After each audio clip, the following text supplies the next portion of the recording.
आदेश आदेश। ओम नमः शिवाय। मैं हूं योगी मनीष और मैं आप सभी का स्वागत करता हूं अपने YouTube चैनल पर। आज मैं योग दर्शन के बारे में थोड़ी चर्चा करूंगा। योग दर्शन क्या है? जैसा कि योग के बारे में तो आजकल सभी जानते हैं कि योग क्या है। जो आप लोग योग की प्रैक्टिसेस करते हैं, हठ योग की क्लासेस में जाते हैं, वो भी योग है।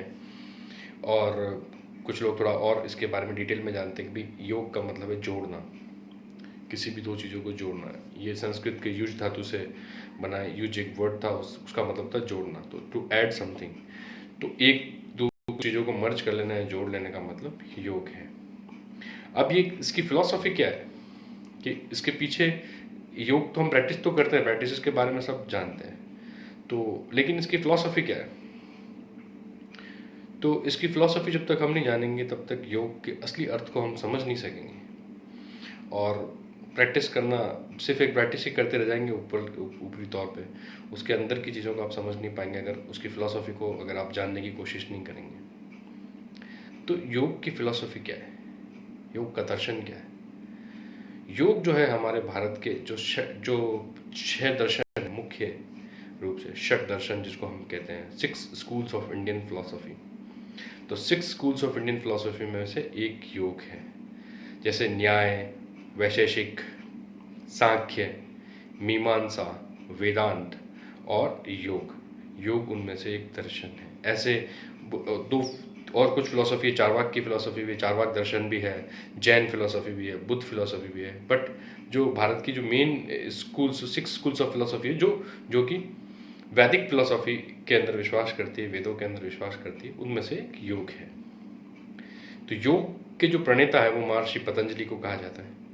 वैसे योग का जो पतंजलि है, महर्षि पतंजलि है, उनको इनके बारे में कहा जाता है कि कोडिफायर है। इन्होंने योग के दर्शन को लोगों तक पहुंचाया है, उस चीज़ को सिस्टमाइज किया है। बट योग तो जो है वो भगवान शंकर की देन है, भगवान शिव ने ही, भगवान शिव के श्रीमुख से ही जो है योग का जो उपदेश निकला है वही है। लेकिन महर्षि पतंजलि ने इसको सिस्टमाइज किया है, इसलिए इसके प्रणेता महर्षि पतंजलि माने जाते हैं। तो पतंजलि का दर्शन जो है उसको राजयोग भी कहते हैं और उसको अष्टांग योग भी कहते हैं। तो अष्टांग योग क्या है? 8 लिम्ब्स ऑफ योगा, या 8 जो उसके हिस्से हैं। अंग का मतलब होता है एक हिस्सा, शरीर का जैसे हिस्सा है, एक पार्ट, अंग, अष्ट अंग। तो अष्ट मीन्स 8। तो 8 जो इसके हिस्से हैं, इसके अंग हैं, उन सबको मिला के ये बनता है अष्टांग योग। और इसको फिलोसॉफिक लैंग्वेज के अंदर इसको हम लोग राजयोग भी कहते हैं। जो महर्षि पतंजलि का जो सिस्टम है, इसी को हम राजयोग भी कहते हैं। तो राजयोग का मतलब है रॉयल योगा, या माइंड, ऐसा योगा, क्योंकि आपका जो शरीर है, आपका जो सिस्टम है, इसको कंट्रोल कौन करता है? इसको कंट्रोल करता है माइंड। और माइंड को जब हम अपने साथ बैलेंस में ले लेते हैं या उसको कंट्रोल कर लेते हैं, तो अपने माइंड को कंट्रोल करने का मतलब है राजयोगा। ठीक है।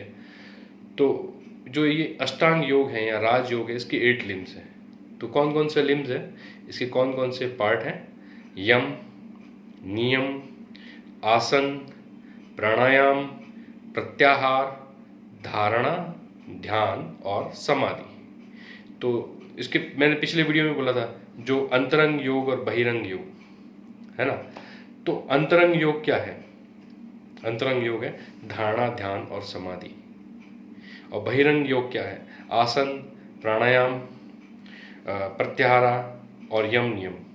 ये जो है ये इसके बहिरंग योग है। जो बाहरी हिस्सा है योग का, जो एक्सटर्नल हिस्सा है, उसको हम बहिरंग योग बोलते हैं। और जो इंटरनल है, जो हम अंतर्मन में जिसकी प्रैक्टिसेस करते हैं, उसको हम कहते हैं अंतरंग योग। तो इन दोनों को मिला करके जो है ये अष्टांग योग बनता है।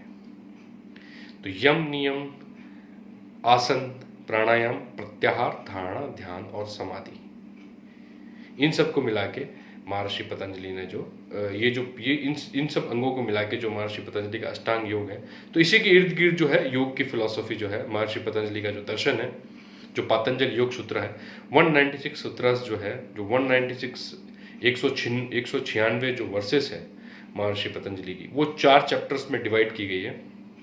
और उन्हीं चैप्टर्स के अंदर ये सारा आपको योग दर्शन मिलता है। तो इसका पहला जो पार्ट है, जो इसका चैप्टर है, वो क्या है? समाधि पाद। फिर है इसका साधना पाद, दूसरा चैप्टर, फिर है इसका विभूति पाद, और चौथा चैप्टर है कैवल्य पाद।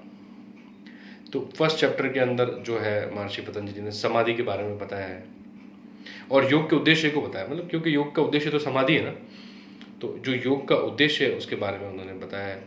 और फिर दूसरे में प्रैक्टिसेस बताइए, साधना पाद, और फिर विभूति पाद, और फिर कैवल्य पाद। ये 4 चैप्टर्स है महर्षि पतंजलि का जो योग दर्शन है, इसके 4 चैप्टर्स है। जो 196 इसकी जो वर्सेस है, जो 196 इसके सूत्रास जो है, सूत्र इसलिए कहा जाता है क्योंकि सब एक दूसरे से जुड़े। अगर आप सूत्रों को समझ जाएंगे तो सूत्र का मतलब है कि एक सूत्र को समझ जाओ तो फिर सारा जो कॉन्सेप्ट है आपके सामने क्लियर हो जाता है। और अगर एक सूत्र को आप अच्छे से नहीं समझ सके तो सारा का सारा जो है सिस्टम जो है वो मिसिंग हो जाता है, कहीं ना कहीं आप समझ नहीं सकते। अगर आपने एक को भी अच्छे से पकड़ लिया, सूत्र का मतलब ये धागे की तरह होता है, अगर एक को आपने अच्छे से पकड़ लिया तो अगले को भी आप अच्छे से पकड़ पाओगे। इसलिए सारे सूत्र जो है बहुत इंपॉर्टेंट है। ऐसा एक माला के मन के ऐसा नहीं है कि एक सूत्र इंपॉर्टेंट है दूसरा नहीं है। जो 196 सूत्र है सारे के सारे इंपॉर्टेंट सूत्र है, तो इसको अगर आप पढ़ेंगे तो बहुत अच्छा है ये दर्शन। इसको पढ़िए, आप समझिए कि महर्षि पतंजलि क्या कहना चाहते हैं, ठीक है। और ये जो है महर्षि पतंजलि का जो है राजयोग है, इसको हम राजयोग भी कहते हैं, अष्टांग योग और राजयोग। और इसके साथ और एक डिफरेंट और भी है जिसको हम हठयोग कहते हैं, जो आप प्रैक्टिस करते हैं, आसन प्राणायाम मुद्रा बंद, ये हठयोग है। तो हठयोग जो है वो उसको किए बिना आप राजयोग को नहीं समझ सकते। हठयोग भी बहुत इंपॉर्टेंट है, क्योंकि जब तक आपका शरीर शुद्ध नहीं है, इम्प्योरिटीज आपके शरीर में है, तो आप मन और चेतना को कैसे समझेंगे, आपके अंतर्मन को कैसे समझेंगे और आत्म साक्षात्कार कैसे करेंगे। इसलिए सबसे पहले आप अपने शरीर को भी साधना जरूरी। तो शरीर की जो साधना है वो सारी की सारी हठ योग में। तो जब आप हठ योग और राजयोग को दोनों को समझते हैं और फिर प्रैक्टिस करते हैं तो आपको पता चलता है कि योग क्या है एक्चुअली।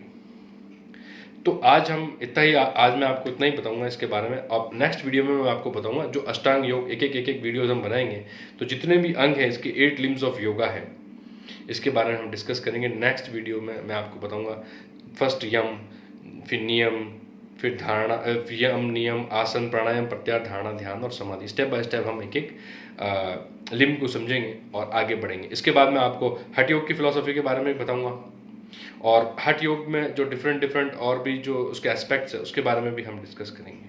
और फिर हठ योग और राजयोग के बाद हम लोग तंत्रिक फिलॉसफी को भी थोड़ा डिस्कस करेंगे कि तंत्र और योग किस प्रकार से जुड़े हुए हैं, है ना। तो क्या क्या प्रैक्टिसेस जो है हम तंत्र की भी, योगा प्रैक्टिशनर भी तंत्र की कौन कौन सी प्रैक्टिसेस को करता है। कई बार योगा प्रैक्टिशनर्स को पता नहीं होता कि ये प्रैक्टिस कहाँ से आई है, लेकिन वो प्रैक्टिस होती है तंत्र से, लेकिन आप उसको योग में इंक्लूड करके करते हैं और ऐसा ही किया गया आज तक। तो उसको भी समझेंगे। कई लोगों को नहीं पता है कि आप कौन कौन सी तांत्रिक प्रैक्टिसेस योगा में करते हैं, कौन कौन सी यौगिक प्रैक्टिसेस एक तंत्र प्रैक्टिशनर करता है, क्योंकि ये बहुत ही जुड़े हुए सब्जेक्ट है आपस में। एक जो योगी है उसको तंत्र का भी पूरा ज्ञान होना चाहिए, और जो एक तांत्रिक है जो तंत्र के बारे में जानना चाहता है या उसके बारे में स्टडी करता है या उसके बारे में कुछ रिसर्च करता है, तो उसको योग को भी समझना पड़ेगा। तो इसलिए हम आगे बढ़ेंगे स्टेप बाय स्टेप सारा। तो आशा करता हूँ आपको आज जो मैंने थोड़ी बहुत जानकारी दी है आपको अच्छी लगी होगी। इसी प्रकार से आपके कुछ क्वेश्चंस हैं तो आप ज़रूर कमेंट बॉक्स में कमेंट करके पूछ सकते हैं। और आपकी कोई भी जिज्ञासा हो योग के बारे में, तंत्र के बारे में, मेडिटेशंस के बारे में, प्रैक्टिसेस के बारे में, तो आप मुझे कमेंट बॉक्स में कमेंट करके पूछ सकते हैं। और मेरा व्हाट्सएप नंबर है 9784348382। तो आप मुझे व्हाट्सएप भी कर सकते हैं, आप मुझसे जुड़ सकते हैं और कोशिश करूँगा अगर आपकी कोई क्वेरी है तो उसको सॉल्व करने की। आदेश। धन्यवाद। ओम नमः शिवाय।